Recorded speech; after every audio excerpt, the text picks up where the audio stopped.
Known to the world as the Enlightened One, the Apostle of Peace and an inspiration for all, this is the place where Lord Buddha was born, Lumbini, in the southwestern plains of Nepal.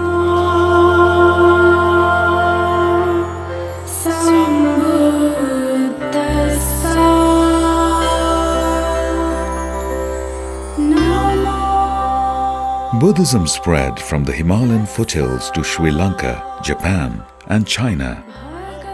As Buddhism spread far and wide, the birthplace of Lord Buddha, Lumbini, assumed even greater significance with growing number of visitors.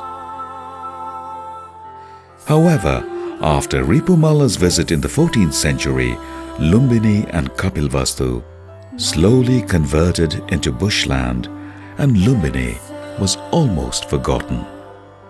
The discovery of the Ashoka pillar by then General Khargasamsher and Dr. Alois Führer, with inscription in 1896 establishing Lumbini as the birthplace of Lord Buddha in the district of Rupandehi, Nepal, a sacred pilgrimage for the Buddhist world.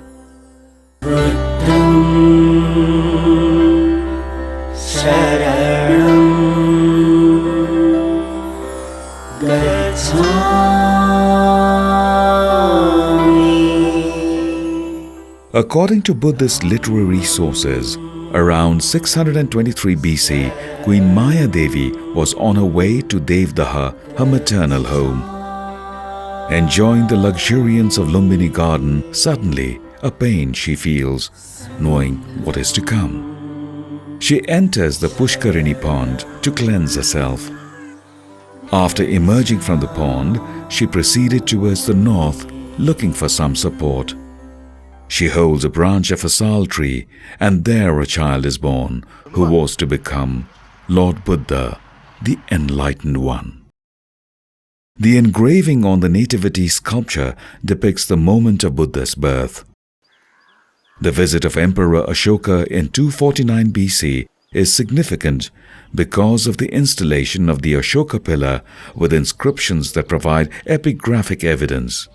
The inscriptions describe King Piyadasi Ashoka, the beloved of the gods, in the 20th year of reign, himself made a royal visit. Shakyamuni Buddha was born here, therefore, the birth spot, marker stone, was worshipped and a stone pillar was erected. The Lord having been born here, the tax of the Lumbini village was reduced to the 8th part only. Emperor Ashoka also reset the nativity statue and built many stupas and Buddhist edifices beside the Ashoka pillar. According to the Chinese traveler Huinsang, who visited Lumbini in the 7th century, the top of the pillar carried a statuette of a horse. However, the horse was knocked off by a thunderbolt that struck the pillar. Several accounts of ancient travelers and the findings of research scholars and archaeologists establish Tilaurakot, 28 kilometers west of Lumbini, as the capital from where King Suddhodana ruled. According to Purnachandra Mukherjee, an Indian archaeologist, Tilaurakot fulfills all the external conditions mentioned in the Buddhist literatures. This is where the Buddha spent his childhood as Prince Siddhartha, as he grew up to adulthood in regal splendor. As a worthy suitor, he married Yashodhara, a princess of the neighboring kingdom of Kolia. Devadaha, 55 kilometers northeast of Lumbini, was the capital of Kolia kingdom. Devadaha is referred in many Buddhist texts. So Devadaha should be there. And the story of, the Kapilvastu kingdom, without concerning with Devadaha, cannot be complete. The whole region is called Devadaha. So there are many archaeological sites, and still we have to wait to tell you the exact spot. This represents Devadaha. The focus still remains around Tilaurakot, where Prince Siddhartha and Princess Yashodhara are blessed with a son, Rahul. However, the turn of events and Prince Siddhartha's encounter with the harsh realities of life take him in a different direction. These experiences compel him to reflect deeply on the meaning of existence, and at midnight on Monday, during the full moon of Ashad, July, he renounced all worldly pleasures as he rode his horse Kantaka out through the eastern gate of the Tilorakot palace in search of salvation, accompanied by his charioteer Channa. Years of severe penance, meditation and travels followed as he adopted the middle path until he attained enlightenment in Bodh Gaya of present-day India. Lord Buddha delivered his first religious sermon in Sarnath, India, and a series of religious discourse and preaching followed. 6 years later, at the invitation of his father King Suddhodana, he returned to Kapilvastu from Rajgriha after attaining Buddhahood. The king, his father, had made arrangements for the Buddha and his disciples to stay in Kudan, 4.5 kilometers south of Tilorakot, because of his refusal to stay at the royal palace. Later, Lord Buddha, along with 300 disciples, was invited to Tilorakot by the palace. This was a congregation attended by childhood friends and others, besides disciples who accompanied Lord Buddha through his tours. All of Buddha's curious friends and relatives were in attendance, all except Princess Yashodhara. Yashodhara was not there. So later on, Buddha, there is a story, then Buddha asked to Suddhodana, I saw everybody, but where is Yashodhara? So Suddhodana told that she is waiting you in her room. Then Buddha, he went to see Yashodhara. So they met each other in her room. During the sojourn of Lord Buddha and his disciples in Kudan, his son Rahul, other family members, friends and associates entered the ascetic order. It continued for years, and thousands of Shakya youths were now the members of the ascetic order and avowed to non-violence. That made Kapilvastu militarily a very weak kingdom. And this was the right time for those opposed to the prosperous growth of Kapilvastu to strike hard. King Vidudhava of Koshala, remembering the insult and his vow against the Shakyas, attacked Kapilvastu.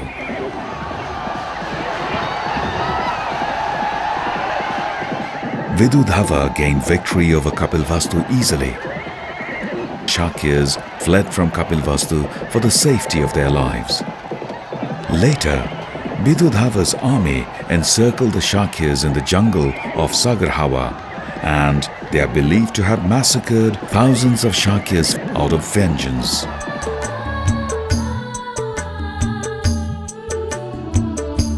Following the tragic incident at Sagarhawa, Lord Buddha is believed to have visited and comforted the people one last time.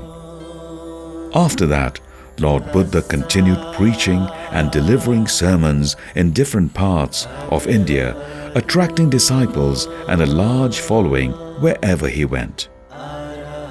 By now, Buddhism had spread far and wide, and the enlightened one had already started contemplating Mahaparinirvana. As he was approaching 80 years of age, the visionary had already realized there was not much time left and had decided to attain Mahaparinirvana in Kushinara. Lord Buddha is believed to have shared his thoughts with his cousin and favorite disciple Anand. Lord Buddha attained Mahaparinirvana in Kushinara, and his relic was divided into 8 equal parts. The Koliyas received one part and built a stupa in Ramgram, which stands sacred even today. Besides Shakyamuni Buddha, Kapilvastu was blessed with 2 more Buddhas in ancient times. They were Krakuchanda Buddha and Kanakmuni Buddha. Gotihawa, one of the major pilgrimage sites is sanctified by the birth of Krakuchanda Buddha. This has been ascertained by the pillar erected by Emperor Ashoka in 249 BC. This is also an important site for the devotees. Another sacred site is Niglihawa, the birthplace of Kanak Muni, the second Buddha of Bhadrakalpa. This site shelters the Ashoka pillar broken into two pieces. The lower part, submerged in the ground, bears the inscription, while the upper part lies on the surface. Also significant is Arorakot, 3 kilometers northeast of Niglihawa. This rectangular fortified area is believed to be the natal town of Kanak Muni Buddha. Realizing the importance of Lumbini for world peace, the then United Nations Secretary-General U Thant envisaged a master plan for the development of Lumbini. In 1978, the master plan of Lumbini was approved by the United Nations and the government of Nepal, which Professor Kenjo Tange of Japan materialized. The master plan had three distinct components: Sacred Garden, Monastic Zone, and New Lumbini Village. The focus of the design is the Sacred Garden, located in the southern part. The objective here is to create an atmosphere of spirituality, peace, universal brotherhood, and non-violence. The Sacred Garden shelters the freshly restored ancient monuments at the center, with lush forest and water body surrounding the complex. The monastic zone is situated in the middle, with a forest area between the Sacred Garden and New Lumbini Village. The zone is divided into two monastic enclaves by a central canal. There are 13 plots of land in the East Monastic Zone of Theravada, where numerous Buddhist organizations have constructed monasteries and meditation centers. In the East Monastic Zone, Sri Lanka Mahavihar is a major attraction, also because of the presence of the Bodhi tree. Legends say that the daughter of Emperor Ashoka nurtured the sapling of the ancient Bodhi tree in Sri Lanka. The Bodhi tree in the monastic zone is believed to be a progeny of the same tree that stood centuries ago.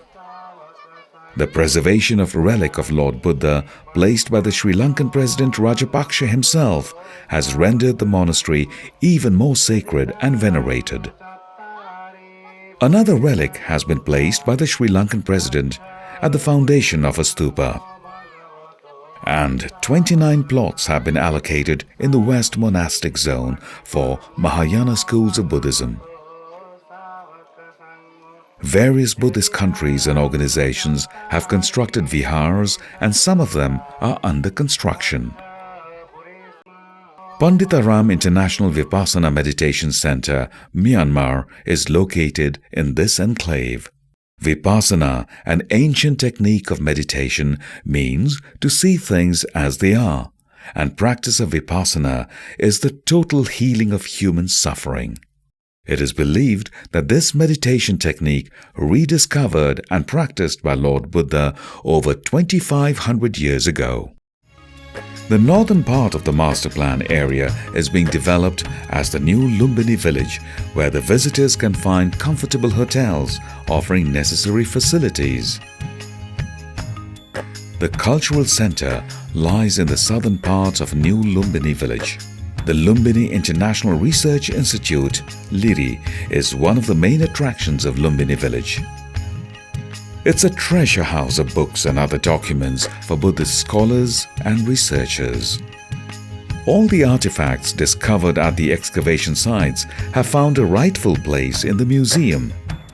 The little artifacts and terracotta figurines, dating back thousands of years, provide clues and the missing links connected with the life of Lord Buddha. The Peace Pagoda at the far north of the Lumbini Master Plan is the tallest pagoda in the area. This has enhanced the beauty and importance of Lumbini. The peace flame, located at north of the sacred garden, has been spreading peace throughout the world. The flame was brought from the United Nations in New York in 1986 to integrate peace and harmony among the global community. Construction work at the site, as outlined by Professor Kenjo Tange in his master plan, continues even today. This has been one of the largest and most ambitious projects in Nepal that has withstood and overcome numerous obstacles to get to this stage. UN Peace Committee बाट आउने जुन सहयोग राशि थियो त्यो सहयोग राशि हामीले अपेक्षित रूपमा त्यसलाई त्यो संस्थालाई नि त्यो समितिलाई नि त्यति परिचालन गर्न नसकेको अवस्थाको कारणले त्यति धेरै स्रोत निकाल्न सकिएन र हाम्रो आफ्नै अर्थतन्त्र यति बलियो अवस्थामा छैन कि त्यति धेरै ठुलो पैसा लगाएर 2-4 वर्षमै त्यसलाई सम्पन्न गर्न सक्ने अवस्थाको हाम्रो अर्थतन्त्र छैन। तर पनि नेपाल सरकारले जसै जसै राजस्वको क्षेत्र वृद्धि हुँदै गयो, सरकारको आम्दानी बढ्दै गयो, बजेटरी अङ्कहरू बढ्दै गए, त्यो अनुरूप प्राथमिकतामा राखेर लुम्बिनीमा पैसा थपिदिने गरेको छ। त्यसकारणले अहिले जुन हामी मास्टर प्लानको धेरै अंशहरू तयार भइसक्यो भन्छौं, यो वास्तवमा हाम्रो आफ्नै देशको साधन स्रोत र बेला बेलामा मित्र राष्ट्रहरूले र मित्र दात्री संस्थाहरूले दिएको पैसाले हो। Mayadevi Temple was excavated in 1992 under the joint initiative of Department of Archaeology, Government of Nepal and Buddhist Federation of Japan. The excavation work continued up to 1996. This excavation yielded many archaeological findings, the most notable being the marker stone that established the exact spot where Lord Buddha was born. Recognizing the value and importance of the marker stone, it has currently been housed in bulletproof glass. So what is the religious significance of Lumbini and what are the security concerns of such a valuable site? 4 विशेष धाम जहाँ जन्म लियो लुम्बिनी आज जो नेपालमा पर्छ, जहाँ उहाँले ज्ञान प्राप्त गर्यो बुद्ध गया र प्रथम चोटी जहाँ उहाँले धर्मचक्र परिवर्तन गर्नुभयो सारनाथ र जहाँ उहाँले महापरिनिर्वाण प्राप्त गर्नुभयो कुशीनगर, यी तीनटा चाहिँ अहिले भारतमा पर्दछ र यी चारैवटा स्थलको उहाँले आफैले व्याख्या गरेर जानु भएको हुनाले पनि विशेष गरेर सम्पूर्ण बौद्ध मार्गीहरूले महत्त्व राख्ने स्थान हो। जब यो चारवटा तीर्थस्थलको चाहिँ मेरा अनुयायीहरूले दर्शन गर्नुहुन्छ तब मसँग प्रत्यक्ष दर्शन भएको जस्तै पुण्य लाभ गर्नुहुनेछ भनेर जानु भएको हुनाले लुम्बिनीको विश्व बौद्ध जगतमा ठूलो यसको महत्त्व छ। भगवान बुद्धको पवित्र जन्मस्थल लुम्बिनी धार्मिक, सांस्कृतिक र पुरातात्विक महत्त्वको सम्पदा हो। यसको सुरक्षाको लागि 4 किसिमका सुरक्षा निकायहरू परिचालन गरिएको छ। कोषको आन्तरिक सुरक्षा, ग्रुप 4, सशस्त्र प्रहरी बल र नेपाल प्रहरी। सुरक्षामा प्रभावकारिता ल्याउनको लागि 20 केबी को जेनेरेटरद्वारा रातको समयमा पनि मायादेवी मन्दिर वरपर पूर्ण रूपमा बत्तीको व्यवस्था गरेका छौं। Lumbini is a converging point for people from all walks of life, serious devotees, totally immersed in prayer, research, observation, or deep meditation. Casual visitors, aspiring themselves of the religious and historical significance of the sacred sites, and curious onlookers seeking answers to the many unresolved questions. For many visitors, this is an opportunity to unveil the myriad aspects of birth and life of Buddha shrouded in mystery, and they dissolve in the serene surroundings of Lumbini Gardens. From the early visits of Chinese and other travelers to dignitaries of modern day, Lumbini welcomes all with the same love and compassion. Lumbini, the sacred pilgrimage for over 600 million Buddhists worldwide, is also one of the 4 World Heritage Sites in Nepal listed by UNESCO. Well, I believe the significance is twofold. One is certainly the spiritual and holy significance of the place as the birthplace of the founder of one of the world's great religions. And the other one is more a historical significance that is linked to the monasteries and stupas that we found in Lumbini and that are very important in order to understand Buddhist history. These are the 2 elements, by the way, that have been recognized by the World Heritage Center and the World Heritage Committee when it inscribed Lumbini in 1997 into the World Heritage List.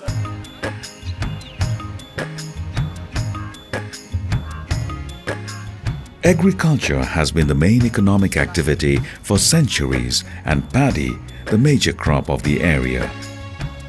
Right from raising saplings in carefully maintained beds to transplantation, weeding and harvesting, the farmers follow every step with ritualistic vigor.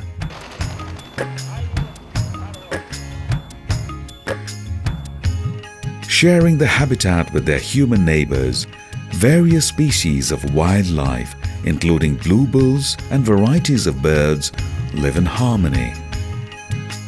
Of special significance is the crane, which has very close associations with the life of Lord Buddha. What are the ongoing efforts to maintain this harmony? 15 किलोमिटरको जोनमा सरकारले केही नयाँ factory नदिने भन्ने घोषणा गरिसकेको छ। दोस्रो कुरो, अब त्यो जुन फ्याक्ट्रीजहरु छन् उनीहरुलाई पनि स्थानान्तरण गर्न लामो समय लाग्छ भने पनि उनीहरुको प्रभाव कसरी घटाउन सकिन्छ भनेर अहिले अध्ययन सुरु गराएको छ। केही समयपछि त्यो अध्ययन प्रतिवेदनहरु प्राप्त भएपछि त्यसबाट लुम्बिनीलाई पर्ने प्रभावहरुको न्यूनीकरणको तर्फ सरकार सचेततापूर्वक अगाडि लाग्छ। A tour around the Buddhist circuit covering Lumbini, Kudan, Gotihawa, Tilorakot, Niglihawa, Arorakot, Sagarhawa, Devdaha and Ramgram would provide valuable information to learn about Lord Buddha and Buddhism. The historical developments evidenced through research and archaeological excavations make Lumbini a subject of awe, curiosity and an enigma even today. For me, it is not a religious place, it is a spiritual place, which is a higher than a religious place. And there is a saying that, there is a magnetism of the birthplace. That is some sort of the gravity, which attracts. So that's why hundreds of people, I say it's a timeless place. The government of Nepal established the Gautam Buddha International Peace Award in 2002 to recognize and honor individuals and institutions from around the world that have made significant contribution to peace and non-violence. In 2011, President Dr. Rambaran Yadav awarded the inaugural Gautam Buddha International Peace Award to Nagasaki Mayor Dr. Tomihisa Taue and former Hiroshima Mayor Dr. Tadatoshi Akiba in recognition for their advocacy for global peace. Festivals celebrated with enthusiasm and devotion are the life of Nepalese. Lord Buddha was born on full moon day of Baishak, May-June, and this day is observed as Buddha Purnima. Lord Buddha also attained enlightenment on full moon of Baishak. The day of his passing away was again full moon day of Baishak. Therefore, full moon of Baishak is celebrated as the thrice blessed day. As years go by, Lumbini continues to grow in importance as a sacred pilgrimage for more than 600 million Buddhists around the world. The teachings of Lord Buddha are relevant even today, and scholars turn to Lumbini, where Lord Buddha was born, for inspiration. The birthplace of Lord Buddha and this eternal peace flame bear special significance for humanity.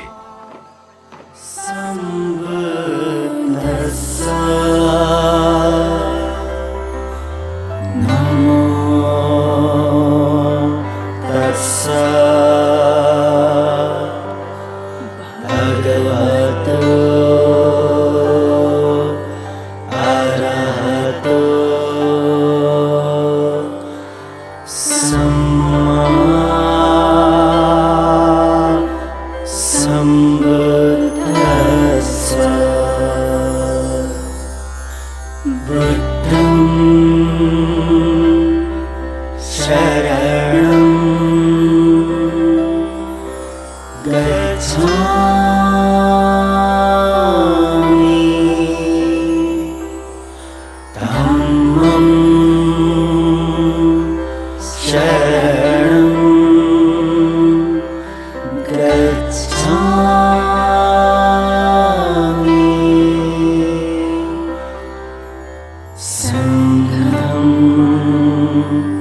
शरणं गच्छामि